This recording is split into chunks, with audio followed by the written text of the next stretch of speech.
The billionaire didn't offer me $5 million because she was generous. She offered it because my twins were worth far more alive, named, and impossible to hide.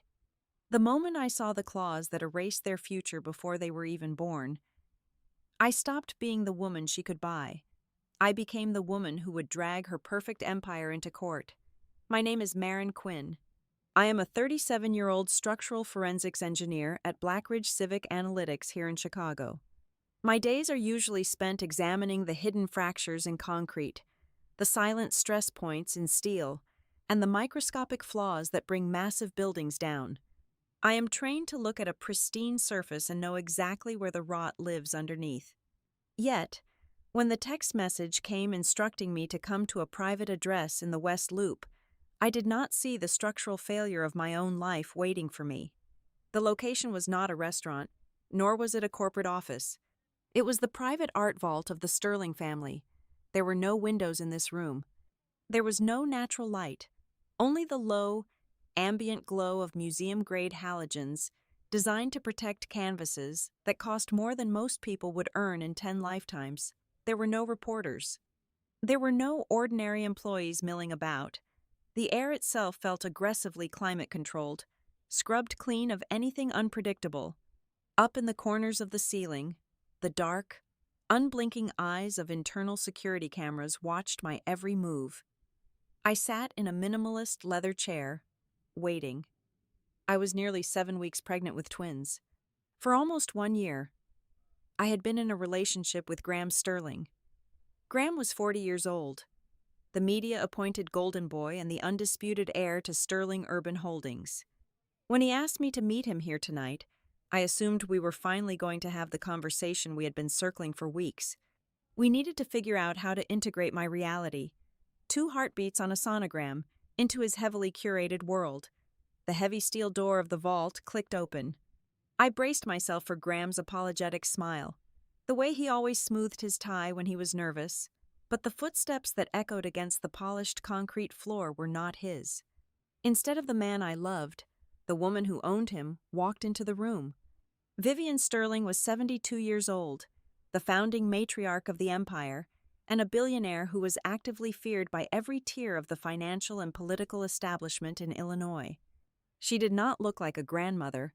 She looked like an apex predator draped in tailored charcoal wool. Her posture was flawless, her expression completely devoid of warmth. I had never formally met her, but her reputation preceded her like a drop in barometric pressure before a violent storm. She did not offer her hand. She did not offer a greeting. She simply walked to the opposite side of the steel and glass table, took a seat, and looked at me with eyes the color of winter water. She did not waste time with pleasantries or small talk. Vivian reached into her leather portfolio and withdrew a thick, cream-colored envelope. With a smooth, practiced motion, she slid it across the glass surface. It stopped exactly 1 inch from my hands. I looked down at it, my heart beginning a slow, heavy rhythm against my ribs. I opened the flap. Inside, the first thing I saw was a cashier's check. It was made out to Maren Quinn. The amount was written in bold, unforgiving ink, $5 million. Beneath the check lay a dense, heavily stapled non-disclosure agreement. And beneath that, printed on heavy stock paper, was a confirmed itinerary and an appointment confirmation for a private medical facility located out of state. The appointment was scheduled for 8 o'clock the very next morning. A private car was booked for 5 in the morning to take me to the airport. My engineering mind, trained to assess catastrophic collapses, immediately began analyzing the variables before me. I recognized instantly that this was not a simple payoff. This was not just hush money to handle an embarrassing mistake. The paperwork laid out in front of me was a meticulously planned eradication campaign.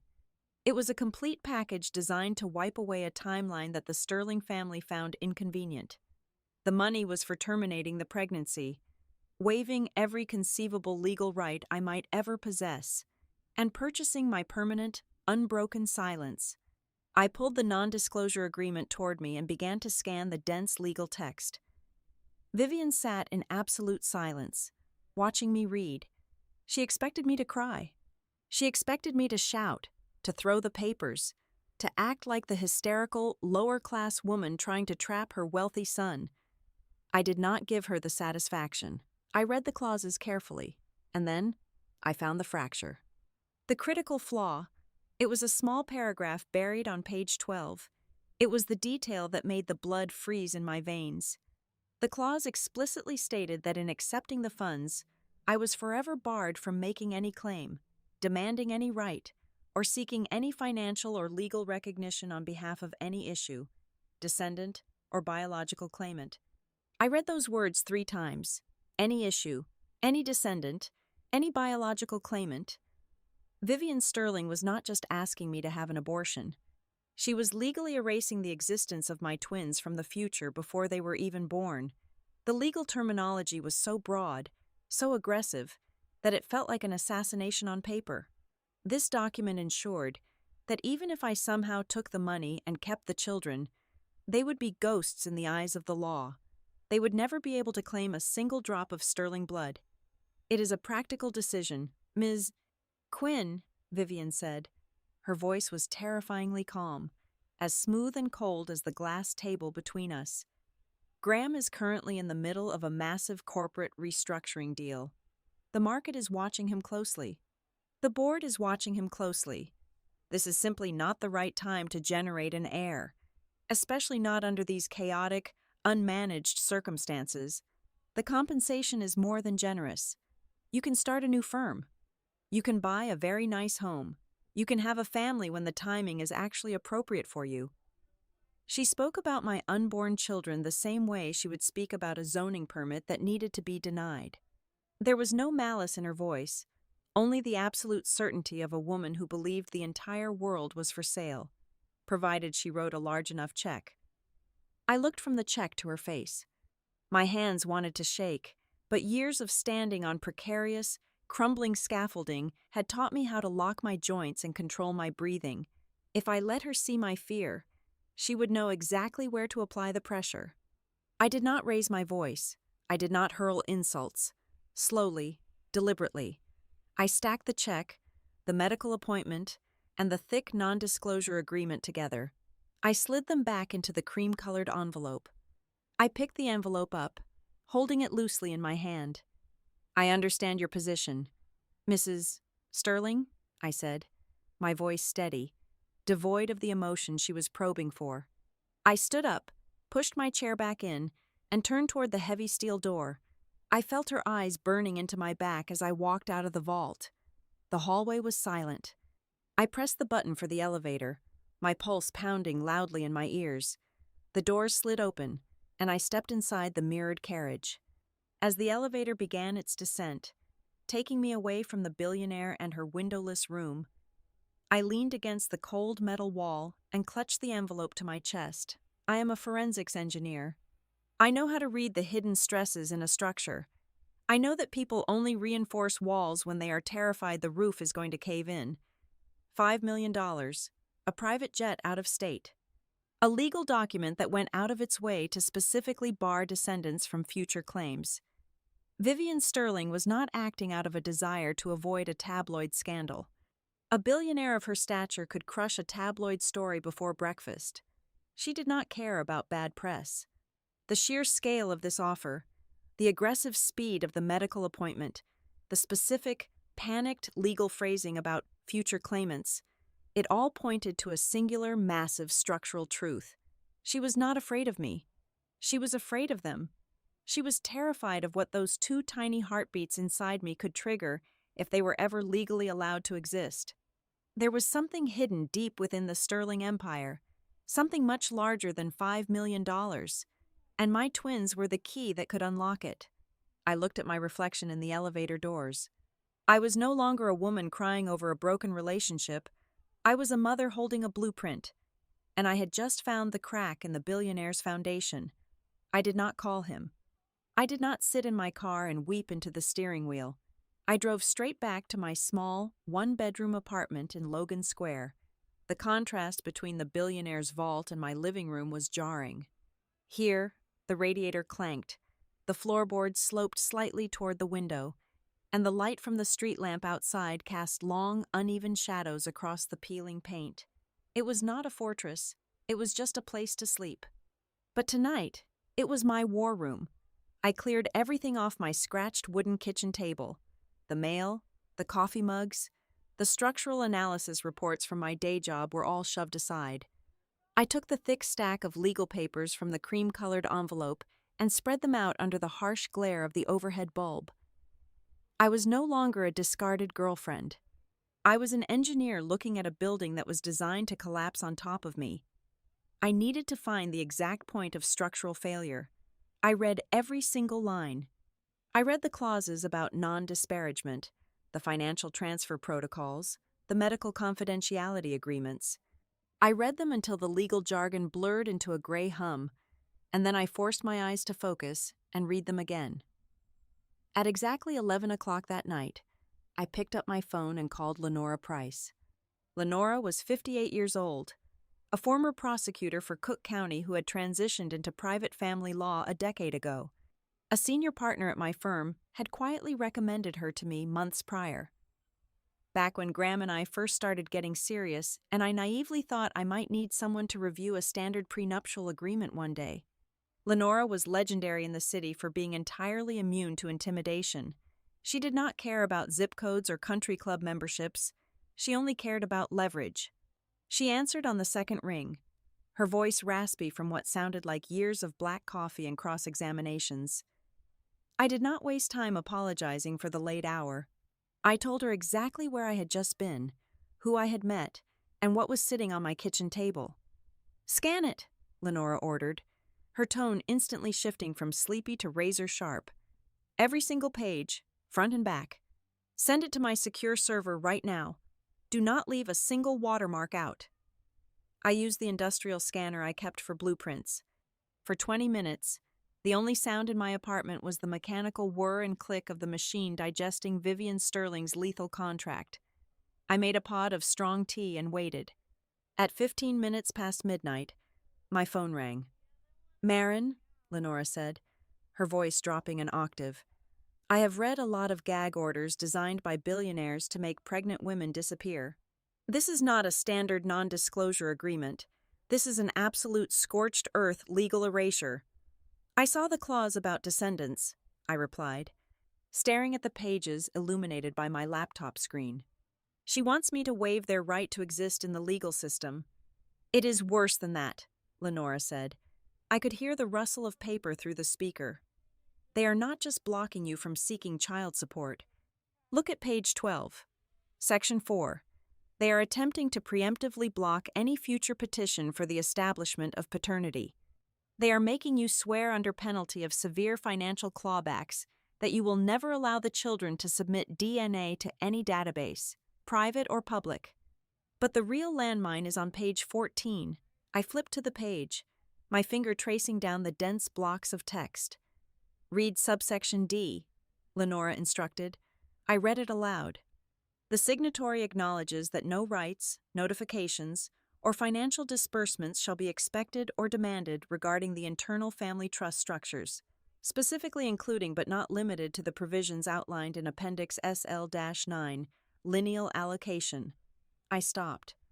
The phrase tasted metallic and dangerous in my mouth. "What is SL-9? "That is the multi-million-dollar question," Lenora said, her voice vibrating with aggressive energy. "They did not include that appendix in your packet. It is an internal family office code. SL likely stands for Sterling Legacy or Sterling Lineage, but lineal allocation is a very specific estate planning term. People with Vivian Sterling's kind of money do not panic over $5,000 a month in child support. Child support is pocket change." "It is an accounting rounding error," Lenora paused, letting the silence hang heavily in the air. "What terrifies families like the Sterlings is an irrevocable trust. If there is a generational trust that automatically allocates shares, dividends, or God forbid voting rights to any direct, biological descendant of Graham Sterling, then your twins are not just babies. They are sudden, uninvited shareholders. They are a disruption to the succession plan. Vivian is not trying to save her son from a scandal. She is trying to stop an automatic financial trigger that she cannot control." I leaned back in my chair. the cold wood pressing into my spine. Suddenly, everything about the past year snapped into a brutal, sharp focus. "Graham never told me about a trust," I said quietly. "Of course he didn't," Lenora scoffed. "Tell me how you two actually met. Because men like Graham do not usually pick up structural engineers." "We met at the construction site of the Grand Marquis Hotel," I explained, the memory feeling like it belonged to another lifetime. Sterling Urban Holdings was running a massive historical renovation. My firm was hired to assess the foundational integrity.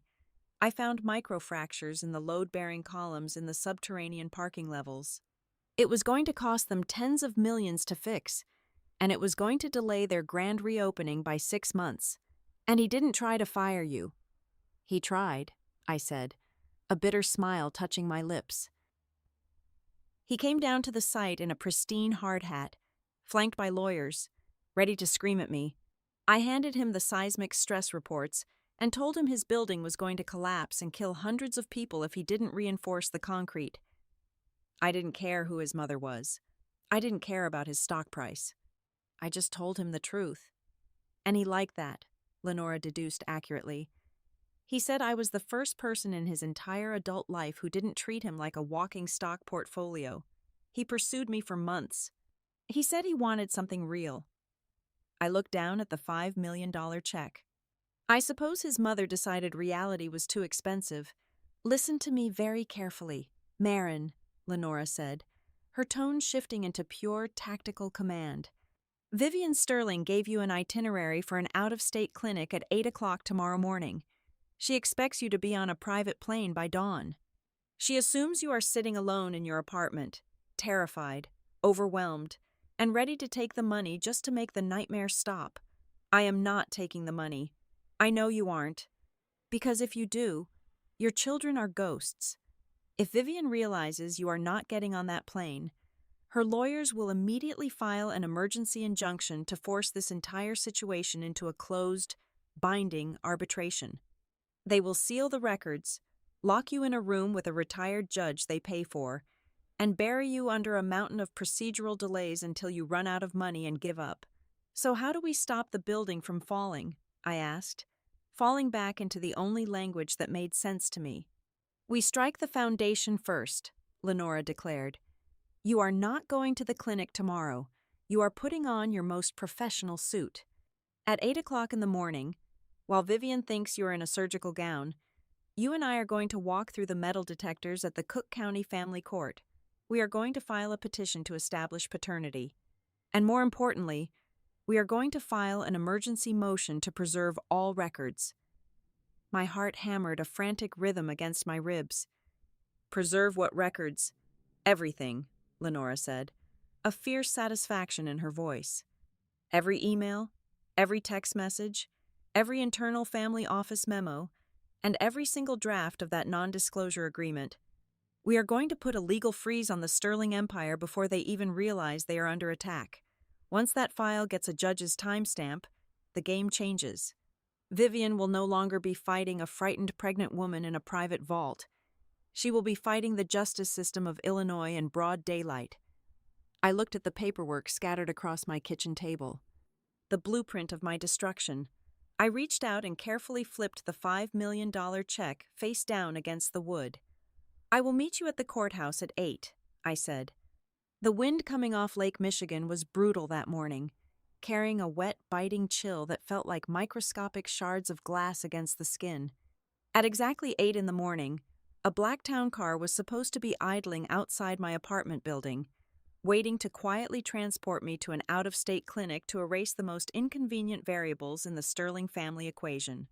Instead, I was standing in the cavernous, echoing plaza of the Richard J. Daley Center, the monolithic steel and glass heart of the Cook County Circuit Court system. The building itself looked like a massive, unyielding machine, completely indifferent to wealth or pedigree. Lenora stood beside me, the collar of her heavy wool coat turned up against the wind. Her leather briefcase gripped tightly in her gloved hand. She moved with the predatory confidence of a woman who had spent decades tearing down arrogant men in these exact hallways. We bypassed the frantic, disorganized energy of the lower floors, where ordinary citizens navigated traffic tickets and small claims, and took the express elevator straight to the Domestic Relations Division. The air in the clerk's office smelled of floor wax, stale coffee, and the distinct, dusty scent of institutional anxiety. We stepped up to the thick plexiglass window. Lenora did not just hand over a single sheet of paper. She withdrew a massive, meticulously bound stack of legal filings and slid it across the counter. The heavy bundle landed with a dense, satisfying thud that seemed to echo in the quiet room. I watched the clerk's tired eyes scan the top pages. We were submitting a petition to establish parentage for the twins, effectively demanding the court recognize their existence. Attached to it was an emergency motion for prenatal medical support, forcing the financial responsibility into the light. But the real architectural framework of our attack, the load-bearing columns of Lenora's strategy, lay beneath those standard forms. We were filing an aggressive demand for mandatory, comprehensive financial disclosure. And resting at the very bottom, the most lethal document of all, an emergency motion to preserve records. I watched the clerk pick up her heavy metal date stamp. She adjusted the dials, pressed it into the blue ink pad, and brought it down hard on the first page. Thack. Then the second page. Thack. I felt the vibration of that stamp in the soles of my feet. I understood the structural value of that sound perfectly. From the exact fraction of a second that blue ink stained the paper, the entire dynamic of the war shifted. Vivian could no longer dictate the rules of engagement using heavily guarded private vaults, terrified assistants, and airtight non-disclosure agreements. She could no longer rely on the isolating power of her wealth. The moment our files were processed, the dispute was dragged out of the shadows and slammed onto a public docket. She now had to face a relentless apparatus of court clerks, impartial judges, strict procedural calendars, and the terrifying, unavoidable burden of sworn disclosure. Lenora had been awake until 3 a.m. drafting the strict spoliation injunction that accompanied the preservation order. She had explained the mechanics to me while we stood in the courthouse lobby. Wealthy people do not authorize checks with 6 zeros from a standard, personal checking account, she had whispered, her eyes dark and calculating. That kind of capital leaves a trail. That money was staged. It was meticulously routed through an entity, a corporate shell, or an obscure liquidity vehicle that they desperately want to keep hidden from the public eye. If we do not explicitly forbid them from destroying the paper trail today, the servers at their family office will undergo a miraculous, catastrophic crash by noon tomorrow. This injunction is a digital tourniquet. It legally binds the empire to freeze every internal communication, every server backup, every deleted email, and every calendar entry related to their attempted buyout. Lenora was a tactician who believed in the element of absolute surprise. She had deliberately pushed to file at the very second the courthouse opened, effectively blocking the opposition from filing a preemptive motion to force the matter into private, closed-door arbitration. Once the public filing was made, the initiative was entirely ours. She did not rely on standard certified mail to deliver the blow. She had retained an elite firm of private process servers, men and women who specialized in piercing corporate fortresses and bypassing expensive security details. The synchronized strike occurred precisely at 10:30 in the morning. Graham was sitting in a glass-walled conference room on the 42nd floor of the Sterling Tower. He was surrounded by his elite internal advisory group, knee-deep in preparation for a massive initial public offering that the financial press had been speculating about for months. He was in his absolute element, holding court at the head of a mahogany table, right up until the heavy double doors swung open. The process server, dressed impeccably to blend in with the corporate environment, walked straight past his bewildered executive assistant. The man placed the thick manila envelope directly onto Graham's leather portfolio, stated his legal name loud enough for every executive in the room to hear, and walked out. At the exact same minute, across the city, a second server navigated the private, heavily restricted floor of the family office. Vivian, who rarely allowed anyone into her inner sanctum without weeks of vetting, was directly handed her own copy of the filings. The morning she had so flawlessly orchestrated had ruptured. The neat, quiet disposal of my children she had planned had violently transformed into an unmitigated disaster. She was no longer a shadow player. She was a named respondent in a sprawling civil action. The fallout was rapid. By 1 in the afternoon, my phone began to vibrate relentlessly in my pocket. It was not a restricted number from a legal department. It was Graham. I let the screen flash his name 4 times before I swiped to accept the call and brought the speaker to my ear. I did not offer a greeting. I simply waited. "Marin," he gasped. His voice was completely stripped of its usual polished, media-trained confidence. It was entirely raw, underscored by a frantic, breathless panic. I could hear the echo of his footsteps, indicating he was pacing rapidly in an empty hallway or a stairwell. "What did you do? Do you have any idea what you just did? My office is completely upside down. The legal department is running around like the building is on fire. You blew everything up." I stood in the vast corridor of the courthouse, staring out the massive floor-to-ceiling windows at the sprawling gray cityscape. I felt completely detached from his panic.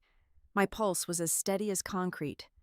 "I filed a piece of paper, Graham," I replied, my voice carrying the calm, flat tone of an engineer diagnosing a structural collapse. "That is all I did. I simply asked a judge in a court of law to acknowledge reality." "You asked for a forensic accounting freeze," he practically shouted into the receiver, his composure completely shattering. "You demanded a preservation of all internal communications. My mother is absolutely furious. You detonated a bomb in the exact center of our lives." I pressed my forehead lightly against the cold glass of the courthouse window. "Things only blow up when someone buries explosives underneath them beforehand," I told him, the words sharp and precise. "If your foundation was solid, Graham, a simple paternity petition would not have caused a tremor. Whatever is currently burning down in your offices, whatever your mother is terrified of the court finding out, it is because the two of you soaked the wood in gasoline long before I ever walked into this building today." I did not wait for his defense. I did not want to hear his excuses or his apologies. I pulled the phone away from my ear and ended the call, cutting off his frantic voice mid-sentence. I pushed my weight against the heavy revolving doors of the Daily Center and stepped back out into the biting Chicago afternoon. The temperature had dropped even further, the icy wind slicing straight through the thick wool of my coat. My phone immediately began to vibrate against my palm again. Then it chimed. Another call, another text message. The panicked scrambling of an empire suddenly dragged into the light. I ignored the screen. I slipped the relentlessly buzzing phone deep into my coat pocket and pulled my collar up to shield my neck from the wind. I looked up at the towering skyscrapers of the financial district, monuments to wealth and power that had always seemed untouchable.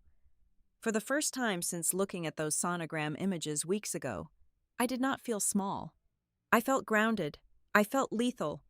I breathed in the freezing air, my chest rising and falling in a steady, powerful rhythm, completely certain that I had finally chosen the right battlefield. The counterstrike arrived exactly 48 hours after our initial filing. It did not come in the form of a single lawyer, but a phalanx of them.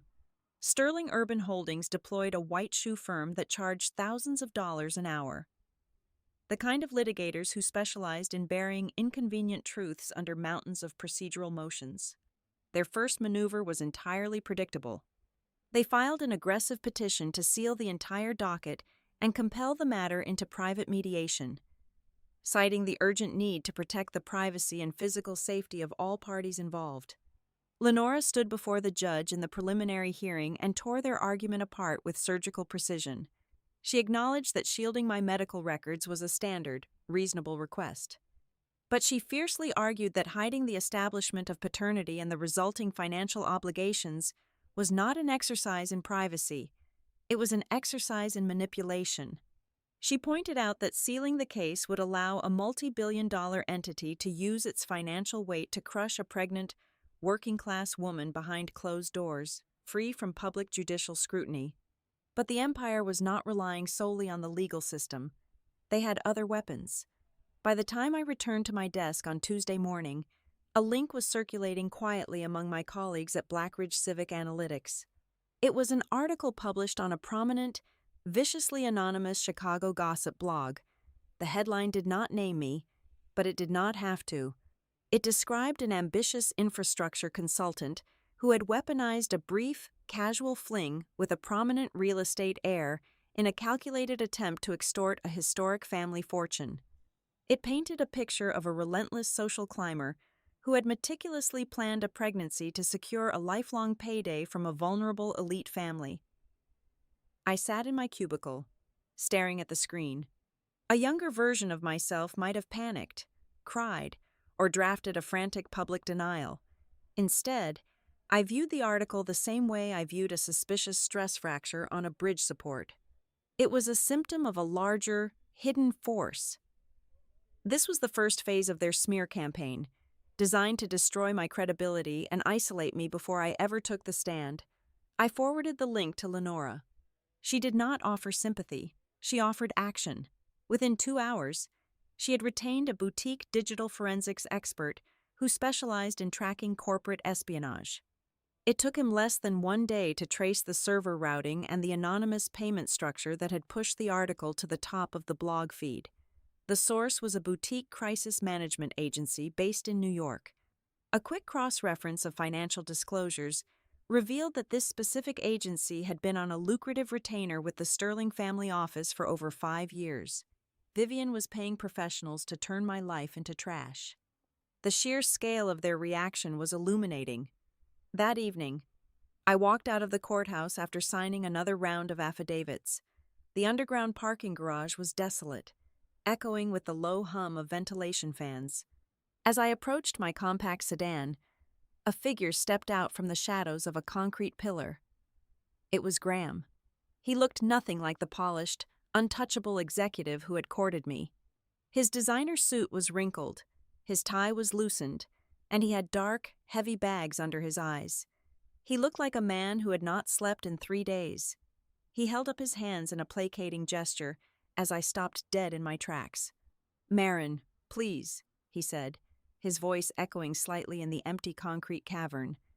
"Just give me 5 minutes." I kept my hand firmly on my purse, my keys laced tightly between my fingers. "You should not be here, Graham. Our lawyers instructed us not to have direct contact." "I had to see you," he insisted, taking a half step forward before stopping himself. "I need you to believe me. I did not know about the clinic. I swear to you.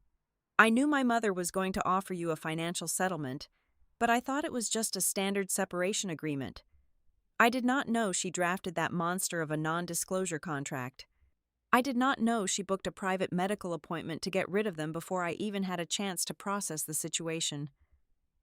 I stared at him, analyzing the desperate sincerity in his face. He wanted absolution. He wanted me to tell him he was still a good person who had just been temporarily manipulated by a ruthless parent.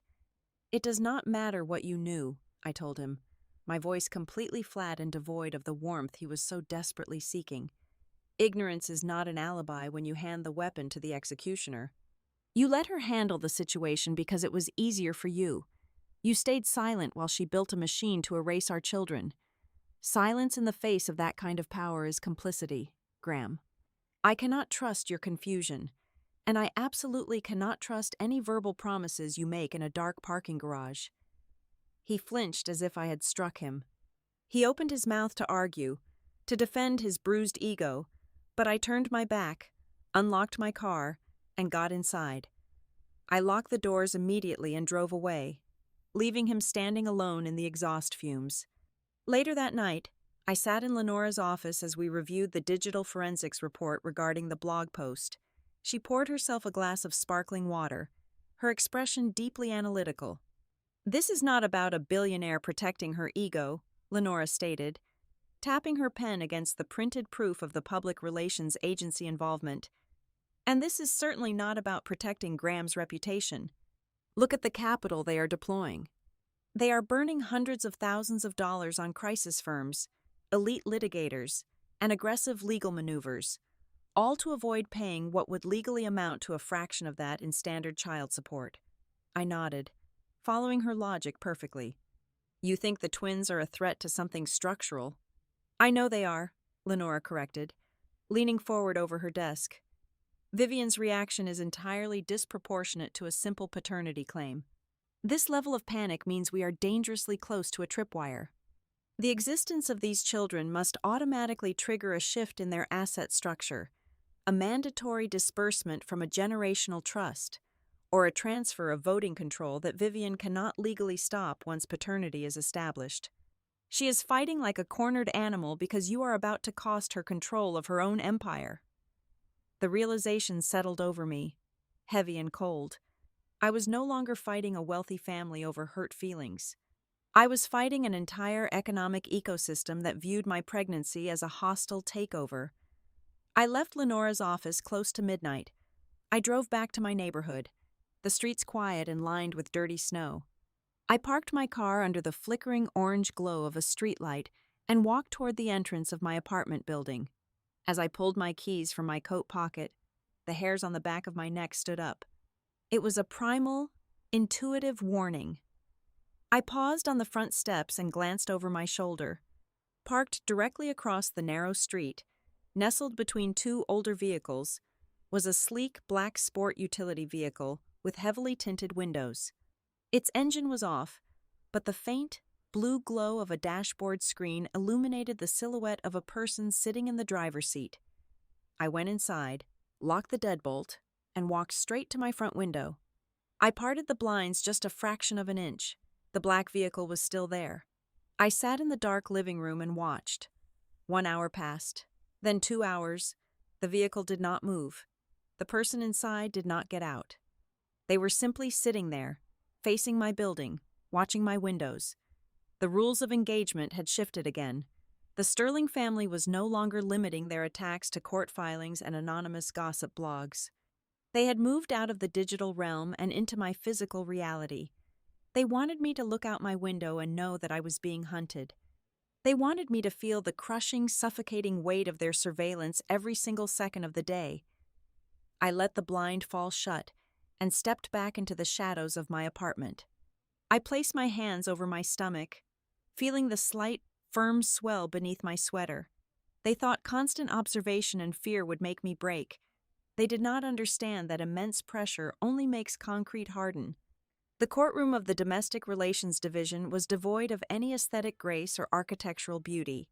It smelled of heavy floor wax, stale heating vents, and the anxious sweat of thousands of broken families who had sat on these exact polished wooden benches before me.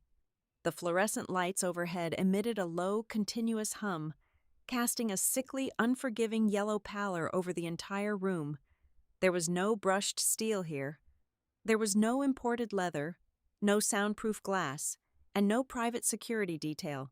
It was the absolute antithesis of Vivian Sterling's penthouse realm. Here, the air was thick with the rustle of cheap paper and the tired sighs of overworked court clerks. For the first time since the night in the windowless art vault, I sat across from the billionaire.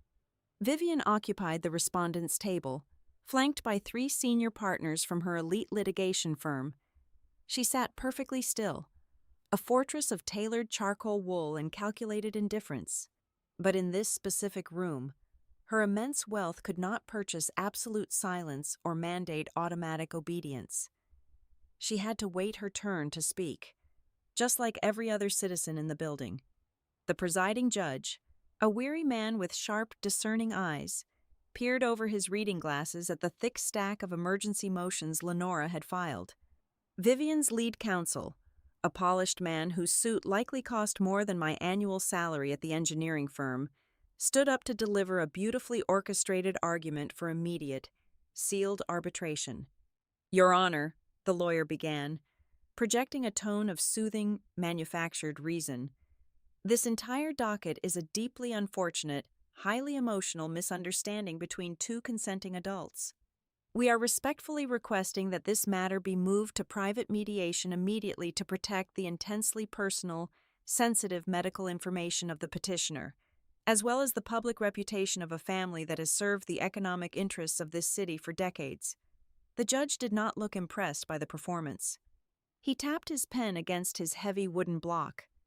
"Counsel, I am perfectly willing to grant a standard protective order shielding the petitioner's specific medical charts from the public record. But you are asking me to seal a paternity dispute, a financial disclosure mandate, and a severe spoliation injunction. The court does not seal basic family law procedures just because the respondent's last name happens to be carved into the side of a hospital wing. The judge turned his attention to the man sitting quietly at the far end of the defense table. Mr. Sterling, the judge addressed Graham directly, his voice cutting through the legal posturing. Before we waste the court's time and the taxpayers' resources on procedural chess, let us establish the absolute baseline of this conflict. Are you actively denying the physical possibility that you are the biological father of the children currently in gestation? Graham swallowed hard, his Adam's apple bobbing against his stiff collar. He looked at his mother, whose face remained an unreadable mask, then down at his hands, and finally up at the bench. No, Your Honor, Graham answered, his voice tight but audible. I do not deny the possibility. Excellent, the judge declared, making a swift notation on his file.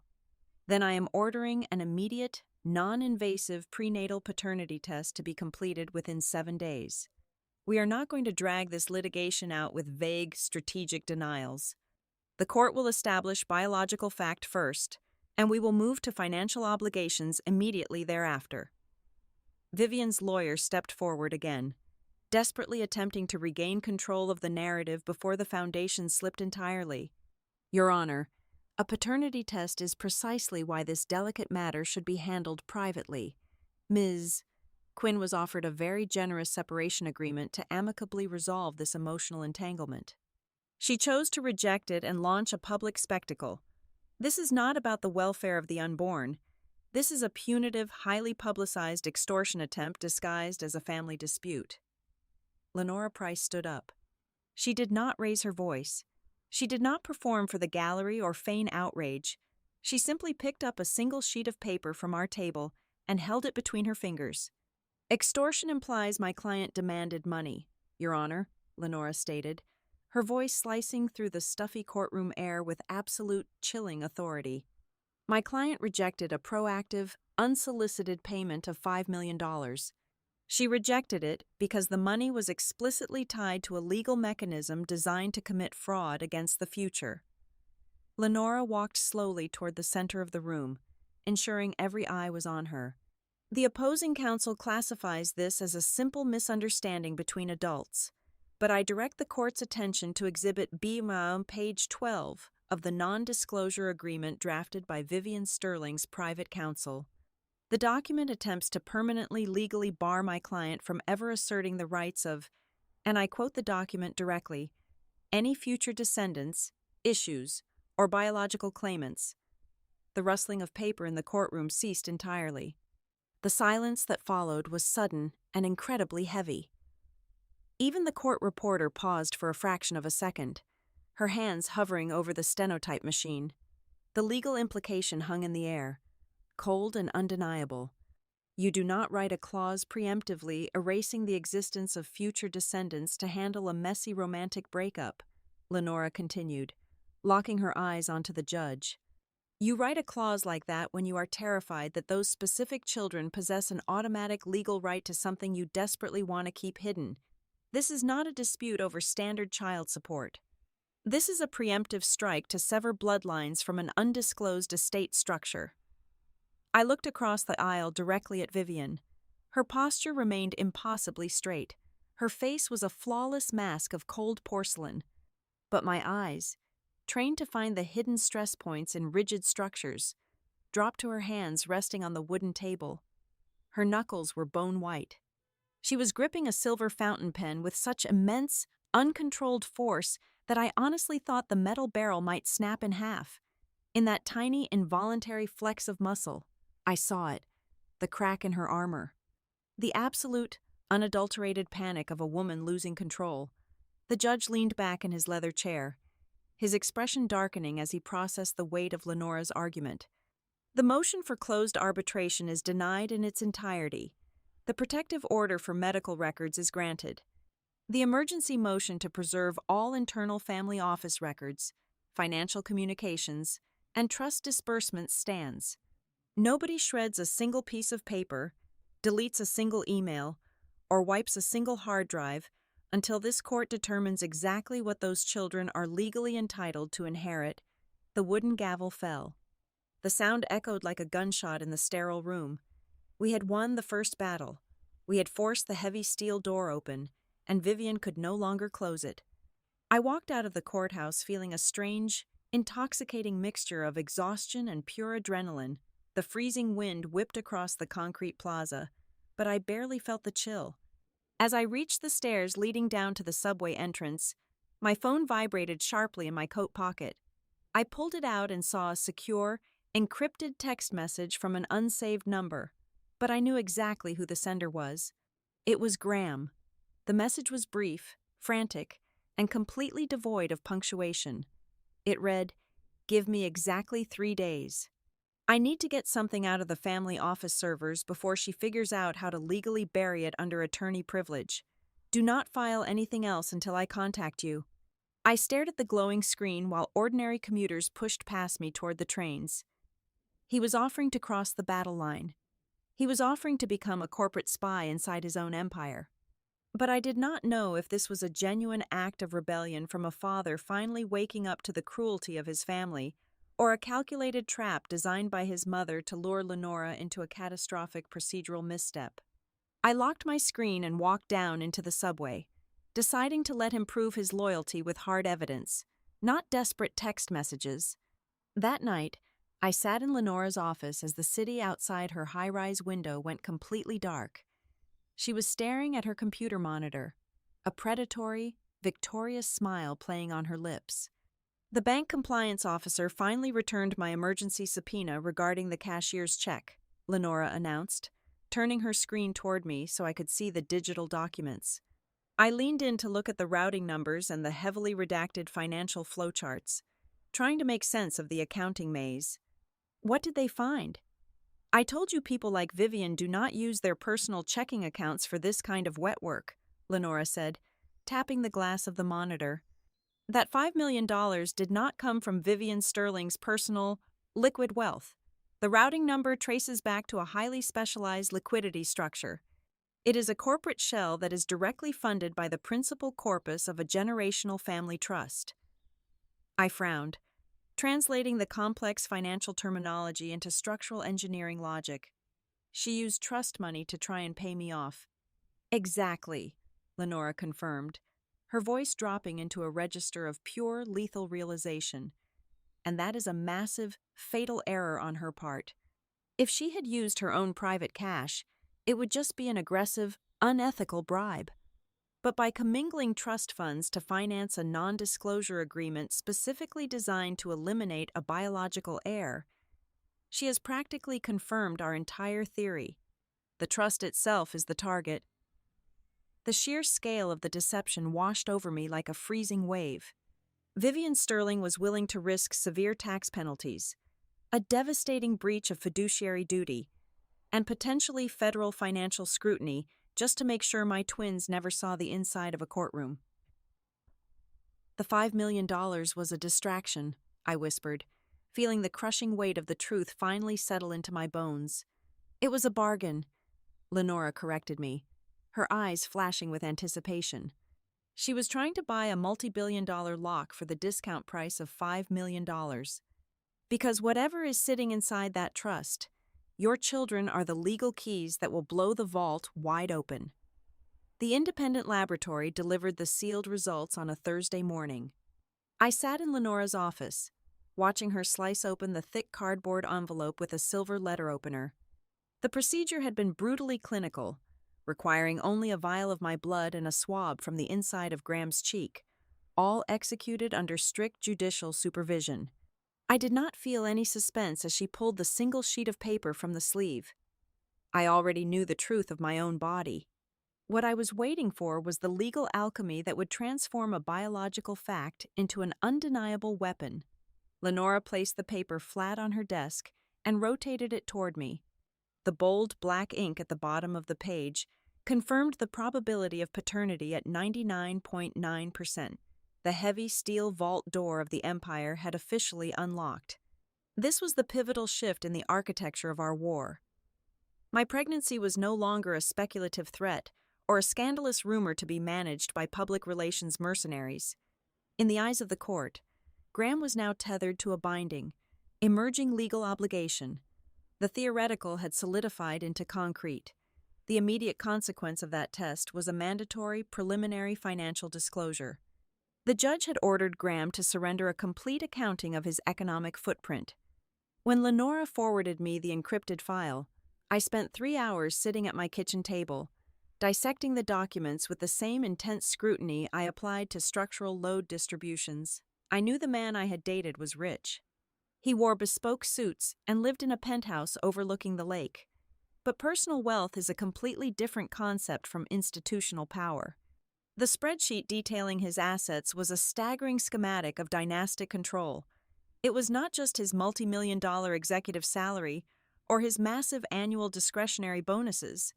It was the deferred equity, the sweeping commercial real estate portfolios, the fractional ownership of private aviation fleets, and the layered distributions from subsidiary holding companies. The sheer numerical scale of his existence was vastly higher than anything I had ever comprehended. He possessed the kind of capital that could buy legislation, alter city skylines, and, as his mother had attempted, entirely erase human beings. But the true structural flaw in the Sterling Empire was not hidden in Graham's tax returns. It was buried in a digital leak. True to his frantic text message, Graham had crossed the battle line. Late on a Sunday night, a secure, anonymized file drop arrived in Lenora's inbox. It contained a single, internal communication chain extracted directly from the deeply guarded servers of the family office. Lenora called me into her office the next morning. She did not look like a lawyer who had just won a procedural motion. She looked like a predator who had just found the exposed jugular of her prey. She projected the email chain onto the large monitor mounted on her wall. The sender was Vivian's chief estate advisor, a man whose hourly billing rate likely rivaled my monthly rent. The email was dated a full month before I was summoned to the windowless art vault. "Read the highlighted paragraph," Lenora instructed, her voice vibrating with a dangerous, constrained energy. I focused on the glowing screen. The advisor was outlining a critical risk assessment for Vivian regarding her son's impending corporate restructuring. The text stated clearly that if Graham were to ever possess lineal descendants legally acknowledged by a court of competent jurisdiction, a dormant clause within the foundational family trust would instantly activate. This grandfather trust, established long before Vivian even married into the family, mandated an automatic partition of assets. More importantly, it required an immediate reallocation of voting rights to the new generation. I stopped breathing for a fraction of a second as the sheer magnitude of the revelation clicked into place. It was like watching a complex mechanism finally align, the heavy tumblers of a safe dropping perfectly into their grooves. My twins were not just a messy public relations issue. They were not just an expensive child support obligation. Their legal existence was a mandatory trigger that would forcibly alter the balance of power within the Sterling Board of Directors. The moment my children took their first breath and possessed a birth certificate naming Graham as their father, Vivian would instantly lose a massive, unrecoverable percentage of her absolute voting control over the empire she had ruled for decades. The trust was designed to bypass her entirely to protect the bloodline. "She cannot stop it," Lenora whispered, her eyes fixed on the screen. "Vivian Sterling can buy judges, she can buy politicians, and she can buy silence. But she cannot rewrite an irrevocable, multi-generational trust that predates her own authority. The moment your babies exist on paper, a massive chunk of her kingdom automatically belongs to them."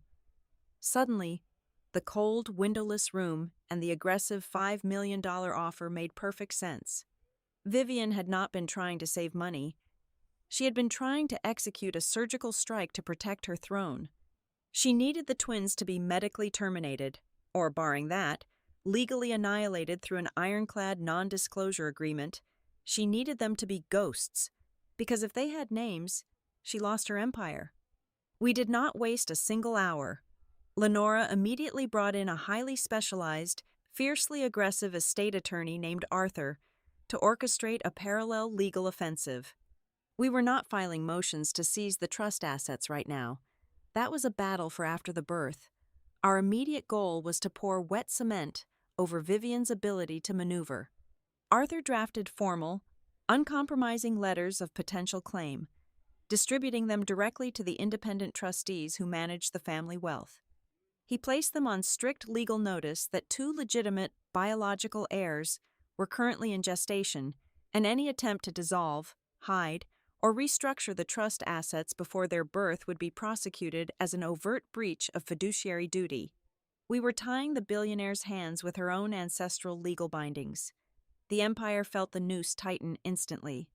Vivian's reaction was immediate, but this time, the brute force was replaced by a suffocating, terrifyingly soft diplomacy.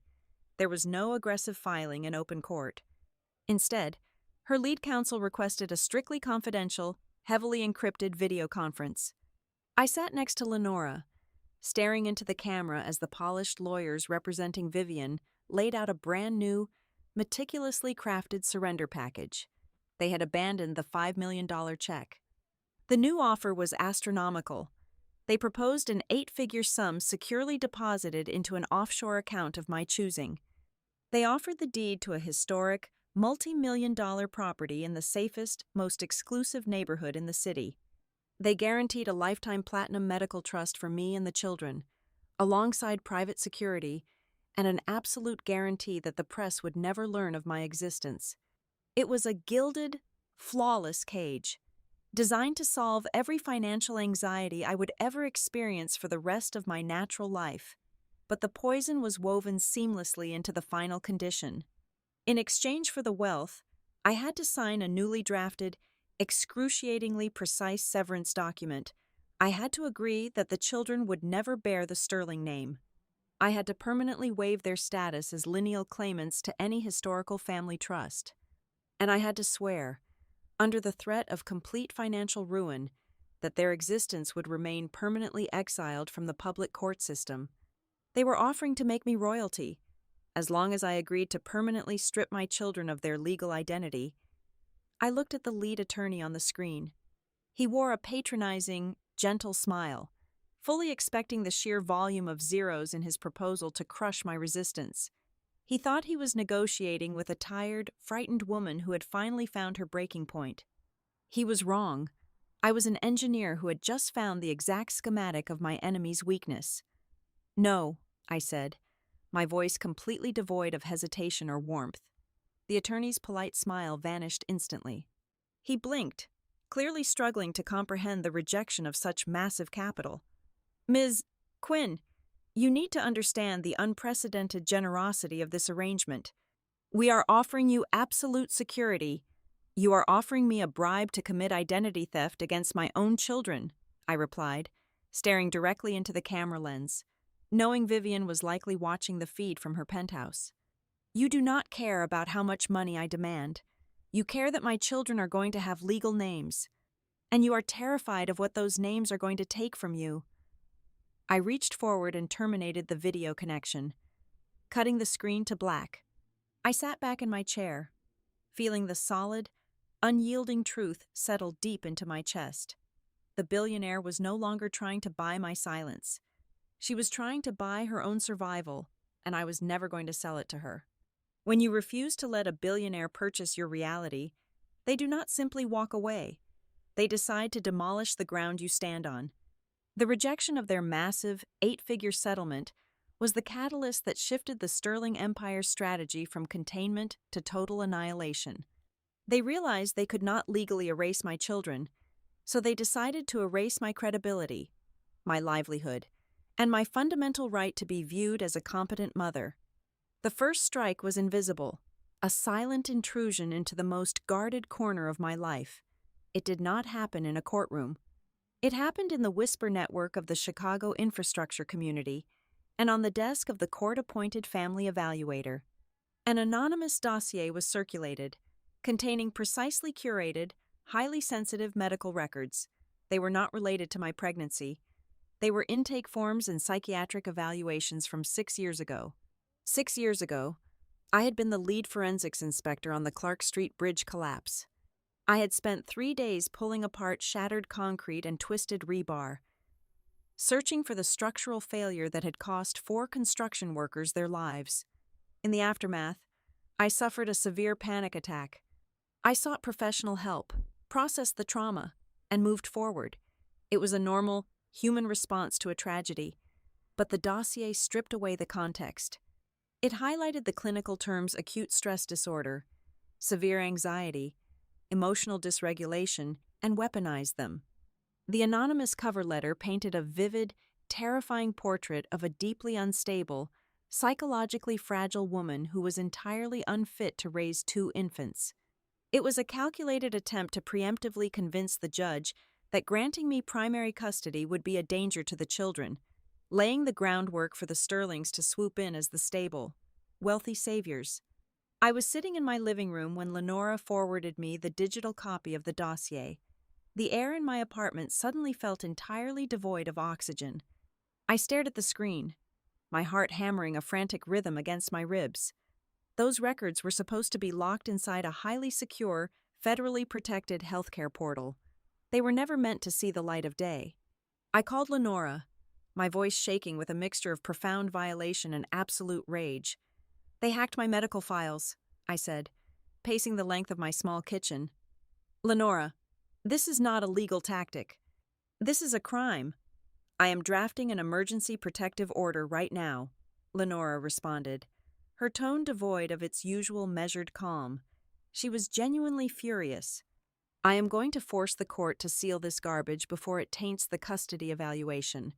But more importantly, I am drafting a sweeping federal subpoena for the hospital's data security department.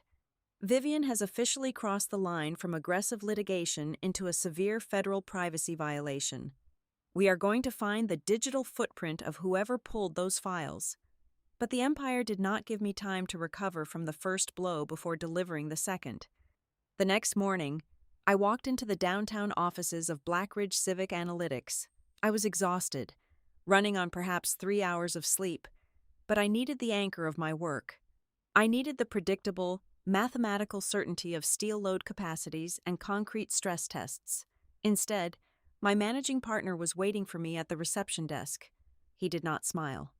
He quietly asked me to step into the glass-walled conference room at the end of the hall. Sitting on the center of the mahogany table was a thick, unbranded manila envelope. "Marin," my boss began, his voice strained and deeply uncomfortable. "We received this via private courier 2 hours ago. It was addressed to the entire executive board." He slid the envelope toward me. It contained a meticulously forged complaint detailing severe professional ethics violations.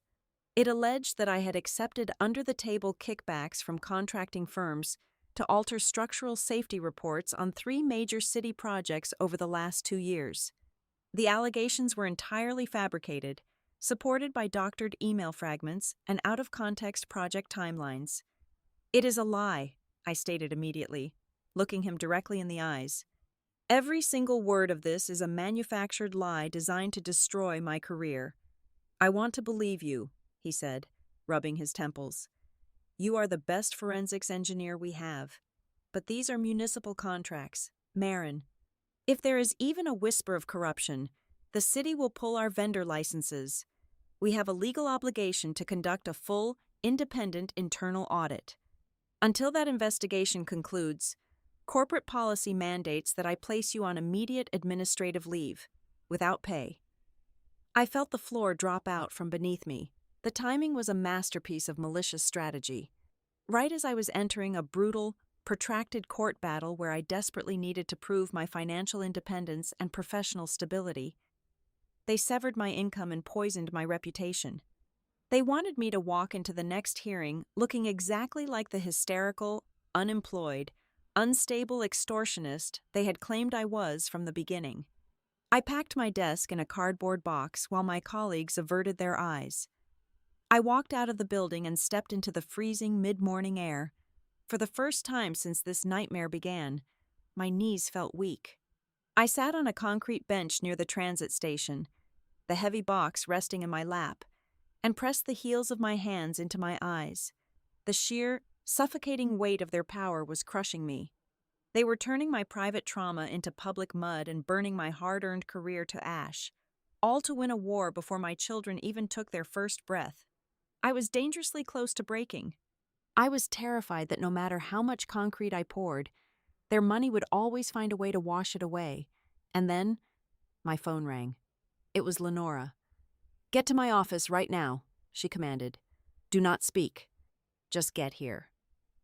When I walked through the heavy wooden doors of her firm 30 minutes later, I expected to see more forged documents or another threat. Instead, Lenora was standing behind her desk, staring at a stack of printed server logs with an expression of absolute predatory triumph. "Your boyfriend just burned his mother's kingdom to the ground," Lenora said softly. I dropped my cardboard box on the floor. "What are you talking about?" Lenora turned the pages toward me. Graham did not just send a cryptic warning this time. He bypassed the family office security protocols and directly downloaded the internal firewall access logs. He handed them over to a courier this morning with instructions to deliver them straight into my hands. I looked down at the dense rows of IP addresses, timestamps, and routing data. "What am I looking at?" I asked, my voice barely a whisper. "You are looking at the exact digital fingerprint of a federal crime," Lenora explained, tapping the paper. Graham provided the log showing that a private intelligence consultant, heavily retained by Vivian Sterling's personal payroll, systematically bypassed the hospital firewalls to scrape your psychiatric history. The log matches the exact timestamp of the data breach at the hospital.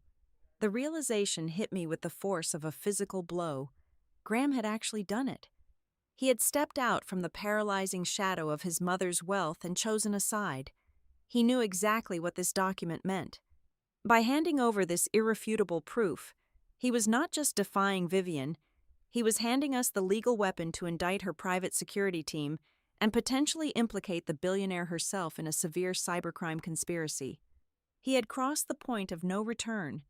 He had realized that maintaining his silence and his inheritance meant burying his own children, and he had finally refused to hold the shovel. I traced my fingers over the printed data.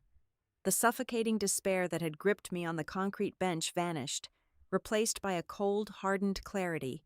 The dynamic of the war had fundamentally shifted in a single hour. I was no longer just a pregnant woman desperately raising a shield against an onslaught of mud and money.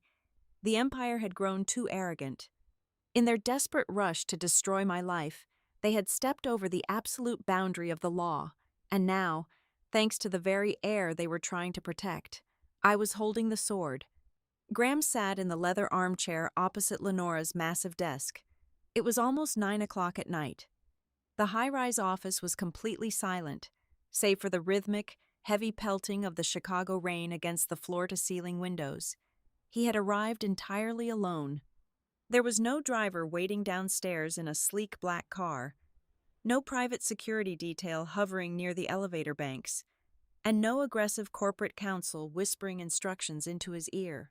He looked entirely stripped down, his posture defeated, reduced to just a man carrying a weight he could no longer bear. He did not look at Lenora. His eyes were fixed entirely on me. "When you told me you were pregnant, Marin, I did not go to my mother," Graham said, his voice rough and completely devoid of its usual media-trained polish. "I went to my private attorney, the very next day.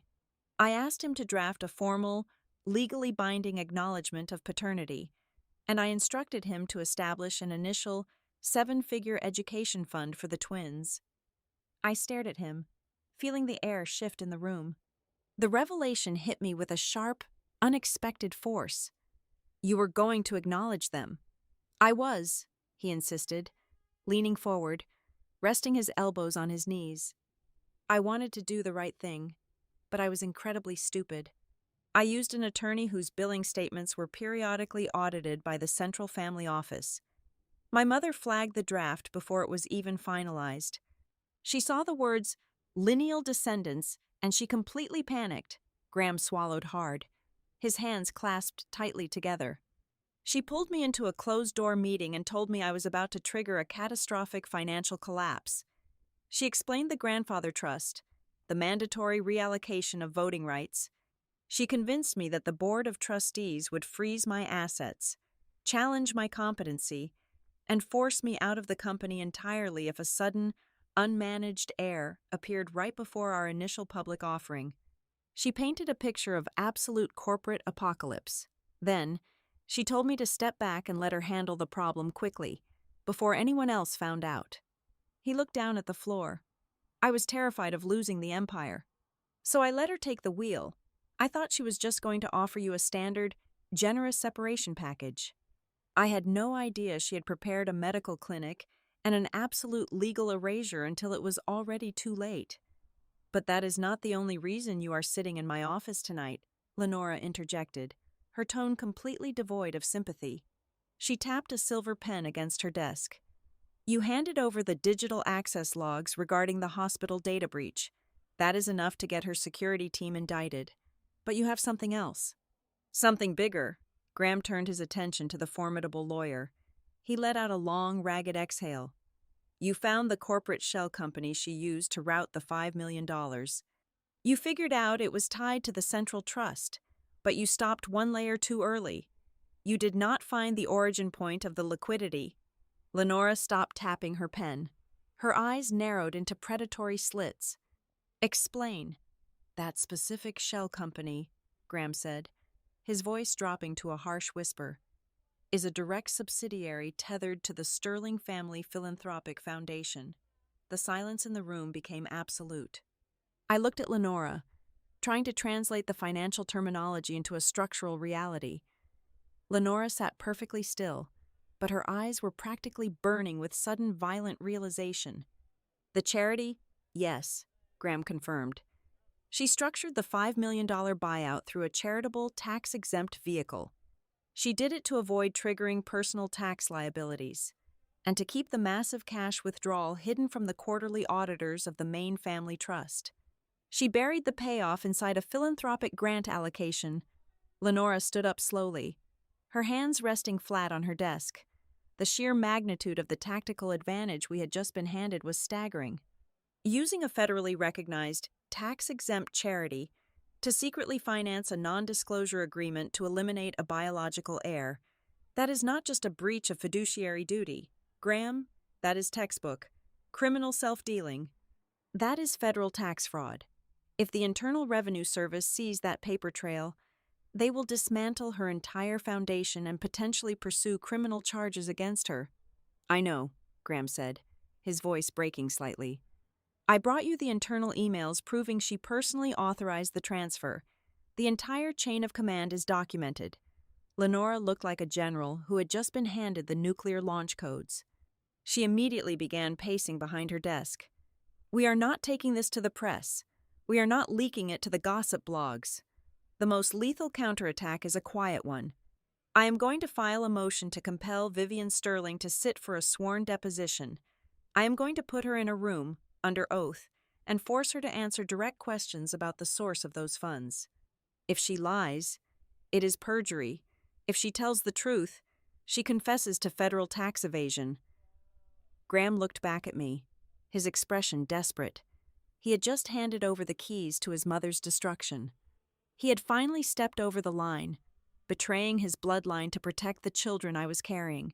He was silently begging for a pardon. He wanted me to tell him he was brave, that he was forgiven, that we could somehow rebuild from the ashes of this war. I looked at the man I had once loved. I remembered the sheer terror of sitting in that windowless art vault. I remembered the paralyzing panic when the anonymous dossier threatened to destroy my career at Blackridge Civic Analytics.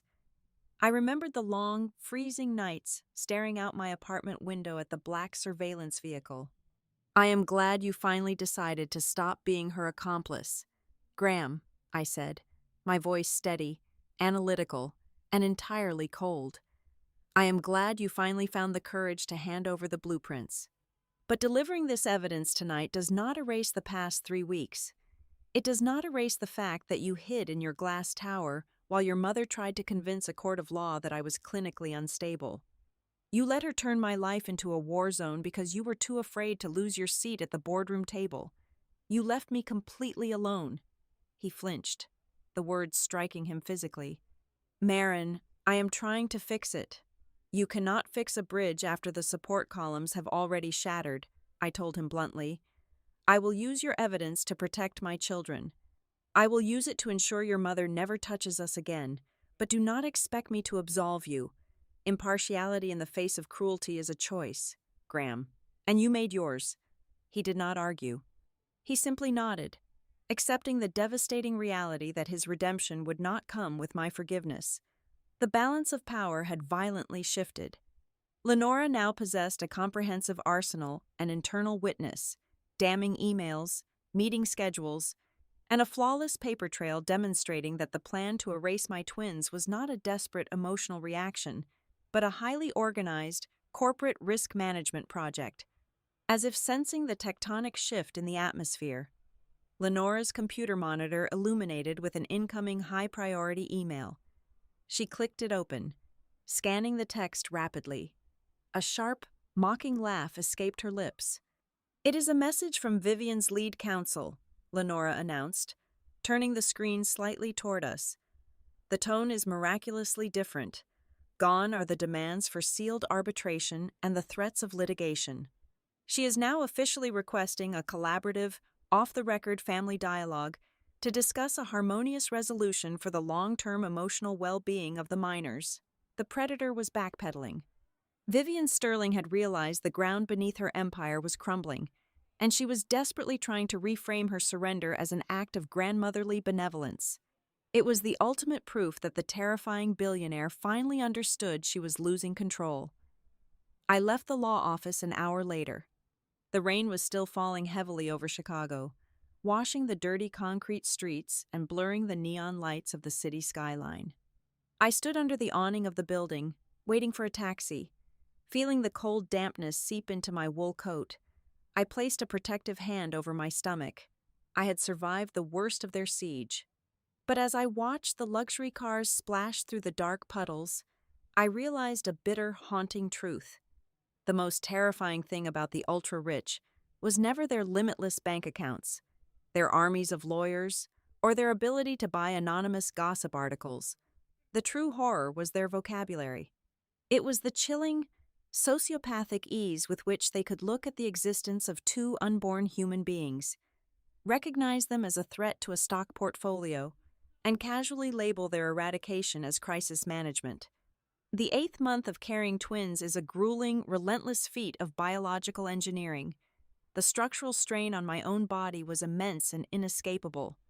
My spine ached constantly, a dull, radiating pressure that made a full night of sleep an impossible luxury. My center of gravity had shifted entirely, making every step a calculated effort.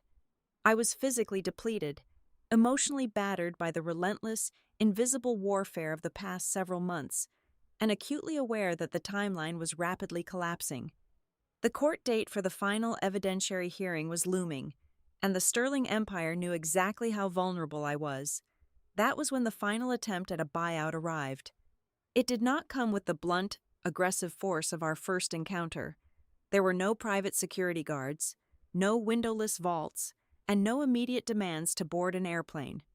Instead, this offer arrived wrapped in the suffocating, luxurious velvet of manufactured grandmotherly concern. Lenora summoned me to her downtown office on a gray Tuesday afternoon.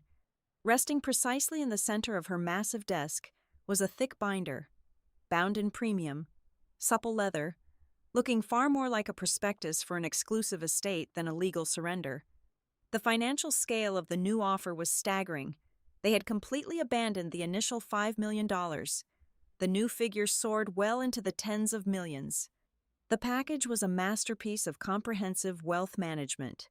It included a fully funded, irrevocable private tuition trust that would cover everything from preschool to postgraduate degrees. It provided a dedicated, elite concierge medical team available around the clock. It contained the deed, free and clear, to a pristine, heavily secured residential compound in the safest, most exclusive northern suburb of the city. Furthermore, Vivian explicitly guaranteed a fortress of absolute privacy around my upcoming delivery. She promised that a private wing of the best hospital in the state would be secured, entirely shielding me and the babies from any potential tabloid photographers or public scrutiny. It was breathtaking in its scope. It was an offer designed to instantly solve every financial and logistical anxiety a mother could ever possibly experience for the rest of her natural life. But I am a structural engineer. I am trained to ignore the beautiful exterior finish and look immediately for the load-bearing trap. I skipped past the dazzling architectural renderings of the suburban house and the mesmerizing strings of zeros detailing the offshore bank transfers. I turned directly to the final section of the binder. There it was, buried under layers of polite, sophisticated legal phrasing, the foundational poison. To receive this perfect, insulated life, I had to legally bind myself to a new, excruciatingly permanent set of terms. I had to stipulate, under penalty of catastrophic financial ruin, that I would never, under any circumstances, seek to establish the children as lineal beneficiaries of the Sterling estate. I had to formally surrender any future claim to the family surname. I had to permanently waive all rights to receive mandatory notifications regarding the internal family trust. And most critically, I had to agree to keep this entire arrangement, and the very existence of the twins, permanently exiled from the public judicial record. Vivian had enclosed a personal letter, printed on heavy, cream-colored, embossed stationery. It was a terrifyingly brilliant piece of psychological manipulation. She did not threaten me this time. Instead, she sympathized with me. She wrote about the excruciating, destructive stress of public litigation. She vividly described the endless depositions, the ruthless cross-examinations, and the horrific media circus that would inevitably surround my children for the rest of their lives if we proceeded to a public trial. She claimed that the court system would only offer us a bitter, drawn-out, endless war, while she was offering immediate, absolute peace. She wrote that I had successfully proven my point, that I was a fierce and formidable mother, and that now it was time for me to put down my sword and let her give my babies the perfect, flawless life they deserved. For the very first time since this nightmare began, I felt the structural integrity of my resolve begin to buckle. I sat heavily in the leather chair across from Lenora, staring at the embossed stationery. I was just so incredibly tired. Every joint in my body screamed in protest. I had lost my career.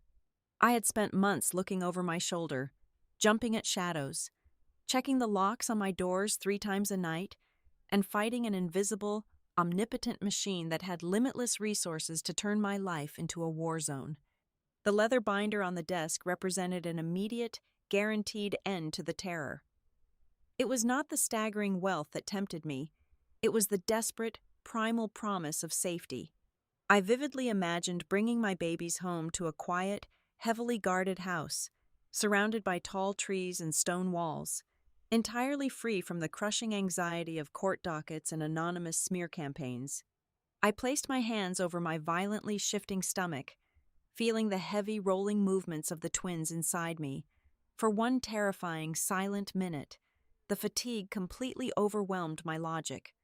I actually looked at the silver pen resting next to the binder, considering the sheer relief of simply giving up. Lenora watched me in total silence. She was too seasoned to interrupt a client undergoing an internal collapse. She simply sat back and waited. She waited until I looked up from the documents, my eyes burning with exhausted, unshed tears, before she finally spoke.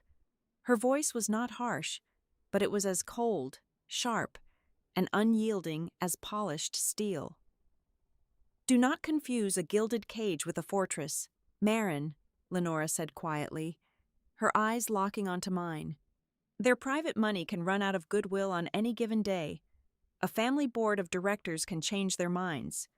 A private agreement can be buried under years of expensive corporate litigation until you are completely bankrupt trying to enforce it.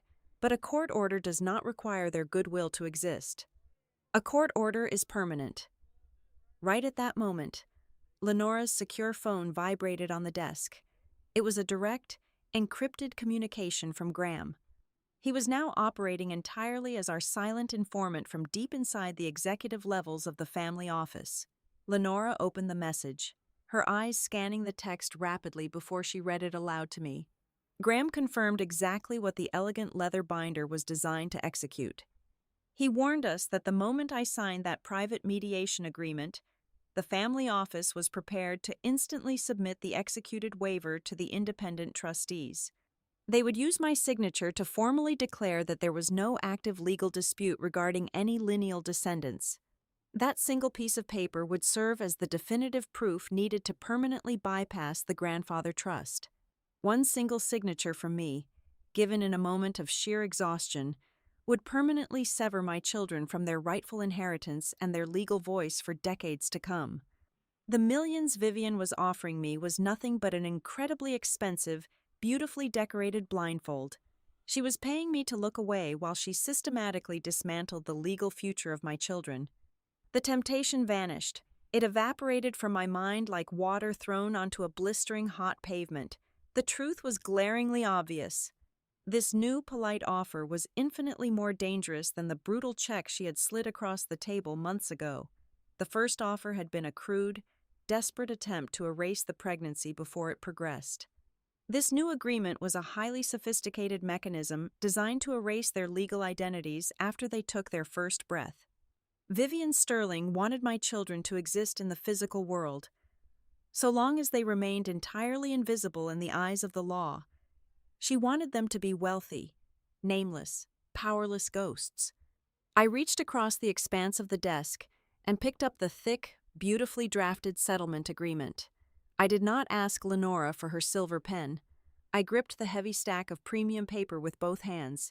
It took a considerable amount of physical effort, my wrists straining against the dense binding and thick cardstock, but I twisted my hands sharply in opposite directions. The thick spine cracked. I tore the entire document straight down the middle. The sound of ripping paper was loud, violent, and incredibly satisfying in the quiet, tense atmosphere of the office. I dropped the ruined halves into the metal wastebasket beside the desk. "We are going to trial," I said. My voice was completely steady. The heavy, suffocating exhaustion that had plagued me for weeks was entirely gone, replaced by a burning, finalized clarity. I knew exactly what was waiting for me in the days ahead. I was no longer just a tired, pregnant woman fighting a wealthy matriarch over a broken relationship. I was walking into the highest court in the county to declare open war on the entire illusion of absolute control that had built and sustained the Sterling Empire. I pushed myself up from the chair, adjusting my coat over my heavy frame, entirely prepared to step into the final storm. The final evidentiary hearing took place a mere 3 weeks before my scheduled delivery date. The sheer physical toll of carrying 2 fully grown infants made simply walking through the heavy wooden doors of the courtroom an exhausting architectural feat. But as I took my seat beside Lenora, resting my hands protectively over my stomach, I felt a profound, unshakable stillness. The gallery was distinctly more crowded this time. Word of the sprawling, high-stakes litigation had leaked through the sealed corridors of the financial district, drawing a quiet audience of junior associates and specialized reporters. Across the aisle, Vivian Sterling no longer possessed the aura of absolute, terrifying calm she had wielded in that windowless art vault months ago. The flawless porcelain mask was fracturing. Her tailored suit remained immaculate, but her hands betrayed her. Her fingers rigidly clasped and unclasped around the handle of her leather briefcase. The thick stacks of evidence binders piled on her legal table were a physical manifestation of her failing grip on the narrative. When the proceedings began, Lenora did not attempt to weave a tragic, emotional tale of a discarded woman. She did not speak of broken hearts or romantic betrayals. She treated the courtroom like a surgical theater, using cold, undeniable facts as her scalpel. She transformed the entire dispute into a lethal sequence of direct financial and administrative questions. Lenora called the chief financial officer of the Sterling family office to the witness stand first. She systematically dismantled the man under oath. "Who specifically drafted the non-disclosure agreement?" Lenora asked, her voice echoing sharply against the wood-paneled walls. who personally approved the itinerary for an out-of-state medical clinic to terminate the pregnancy. Furthermore, I need you to explain to this court exactly why a corporate philanthropic foundation was utilized to secretly wire a $5 million cashier's check to a private citizen, the executive stammered, his eyes darting desperately toward Vivian's legal team for an objection that never came, because the paper trail was entirely irrefutable. Under the crushing pressure of perjury, his hesitant, evasive answers painted a glaringly obvious picture for the judge. This was never a desperate, emotional mother trying to protect her son from a gold digger. It was a highly organized, corporate risk management operation, funded by tax-exempt trust liquidity, designed to permanently bury an existential threat to their generational wealth. Then came the pivotal fracture in the empire's foundation. Graham took the stand. He walked past his mother without making eye contact. He placed his hand on the Bible, swore to tell the truth, and sat in the witness box. He looked exhausted, yet paradoxically lighter than he had ever appeared in the months I had known him. Lenora approached the podium. "Mr. Sterling, can you testify today, under oath, to the true motivation behind your mother's aggressive intervention in this matter?" Vivian's lead counsel leaped up, shouting a frantic objection, but the judge overruled it instantly, leaning forward in his high-backed leather chair, his eyes locked entirely on the air. Graham looked directly at the judge. "My mother intervened because she was terrified of the grandfather trust," he stated, his voice ringing out clearly, entirely devoid of the panicked hesitation he used to possess. "If I am legally established as the father of these children, and they are recognized by the court as my lineal descendants, a deeply embedded clause in our family's oldest trust is automatically triggered. It mandates a significant reallocation of financial assets and board voting rights to the new generation. My mother orchestrated the clinic appointment and subsequently the massive financial buyout, specifically to ensure these children never existed on paper, so she would not lose her controlling share of the corporate empire." The courtroom went absolutely dead silent. The truth was out, laid bare in the sterile light of the justice system. Graham's testimony did not simply validate my entire battle, it publicly amputated Vivian's ability to control the Sterling legacy. She sat frozen, staring straight ahead, realizing that the son she had tried so ruthlessly to protect had just handed the keys of her kingdom to the very people she tried to erase. The judge did not deliberate for long. When he delivered his ruling, the strike of his wooden gavel felt like a wrecking ball smashing through a glass tower. He unequivocally recognized Graham's full legal paternity, instantly transforming my twins from a theoretical nuisance into undeniable, legitimate heirs. He completely dismissed the opposing counsel's attempt to limit child support to a standard base salary calculation. Instead, the judge ordered an extraordinarily high, comprehensive support structure based on the absolute entirety of Graham's wealth footprint. It factored in his executive bonuses, his capital gains, his delayed equity shares, and the massive quarterly distributions from the family trusts. Furthermore, the judge mandated the immediate, forced creation of a fully funded education trust, a premium healthcare trust, and a massive life insurance security policy, completely removing the Sterling family's ability to use future payments as a mechanism for financial abuse or leverage. He ordered a neutral third-party oversight committee to monitor the transactions for the next 2 decades. He did not directly carve up the grandfather trust in that specific hearing, as it fell outside the immediate scope of family court. However, he delivered a lethal tactical blow for the future. He issued a permanent, binding preservation order.